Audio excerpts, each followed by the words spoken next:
ძალიან საინტერესოა იმის გაგება, თუ რა უნდა იდოს რეალურად პირველადი დახმარების ჩანთაში. ირაკლი არის იმისთვის აქ ჩვენთან, რომ პროფესიონალმა განმარტოს და ყველაფერი გითხრას. კი ბატონო, სწრაფ რეჟიმში რომ ვქნა და რომ არ იყოს პირველ დახმარების ჩანთა გამოტენილი ბინტებით და ბამბით, მინიმუმ რაღაცა ბაზისს უნდა პასუხობდეს, ხო? ძალიან მარტივად რო ვთქვა, ისეთი ნივთები, რომელიც დაგვეხმარება სიცოცხლის შენარჩუნებაში. პირველი დახმარების ნიღაბი, ტურნიკეტი, რომელიც არის სისხლის შესაჩერებელი ეფექტური საშუალება, აქვე არის სამკუთხა ნახვევი, ასევე შეიძლება გამოგვადგეს სისხლის შესაჩერებლად და შეიძლება ასევე გამოვიყენოთ მოტეხილობის ან ამოვარდების დასაფიქსირებლად. აქვე არის ელასტიური ბინტები, რომელიც არის წებოვანი, ეგრეთ წოდებული same splint-ი, ანუ რბილი არტაშანი, ეს გაიხსნება, შიგნით არის ალუმინის ფირფიტა და ზევიდან რბილი ქსოვილით არის დაფარული, რომელთაც შეიძლება ფორმა მივიცეთ და უბრალოდ კიდურის ზედა თუ ქვედა იქნება და მარტივად დავაფიქსიროთ, ასე ვთქვათ, მოტეხილობა. ხელთათმანები, აბდომინალური, ასე ვთქვათ, სტერილური საფენერით შეიძლება ჭრილობა დავაფიქსიროთ, რომ იქ სტერილური გარემო შევქმნა და სისხლს ასე თუ ისე გავაჩეროთ.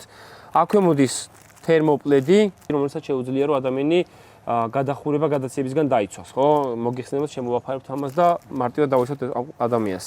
არის აქვე პინცეტი, რომელიც შეგვიძლია მოვიშოროთ ტკიპა, ტაქტიკური მაკრატელი, რითაც შეიძლება რომ ქსოვილი გავჭრათ ისე რომ კანი ანუ ქსოვილი ადამიანს არ დაუზეროთ.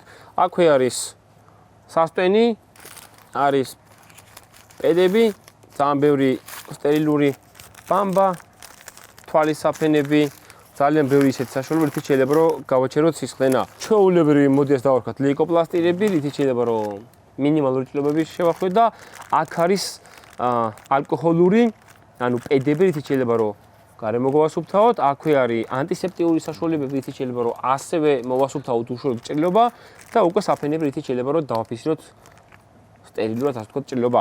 ეს არის საკმაოდ მნიშვნელოვანი, იმიტომ რომ გასაგებია ჭრილობა მარტივია, მაგრამ ჭრილობა შეიძლება მოყვეს მერე უკვე გართულება, რომელსაც ქვია ინფექცია ბჭყალებში ჩვენ სენდაზე რო ვთქვათ და რაღაც გართულებები. აი ამ საშუალებებით ასე თუ ისე შეგვიძლია რომ თავი ავარდოთ აი ამ ყველაფერ გართულებებს. აქ არის ის, ასე ვთქვათ, საშუალებები, რითიც შეიძლება რომ სიცოცხლე გადავარჩინოთ. ეს არის ყველაზე მნიშვნელოვანი. ხშირ შემთხვევაში აი ეს ორი არის ხოლმე მოაზრებული, სანტავიკი ეგრეთ წოდებული ლეიკოპლასტერი და ბინტი, მაგრამ როგორც ხედავთ, აი ამ პატარა ჩანთაში შეიძლება უამრავი ისეთი ნივთი იპოვოთ, რომელმაც არავინს არ დაგაჭიროთ, მაგრამ შეიძლება თქვენი სიცოცხლეც კი გადაარჩინოს. იყავით უფრო ყურადღებიანი, იყავით უფრო წინდახედულები და აირიდეთ რისკები თავიდან.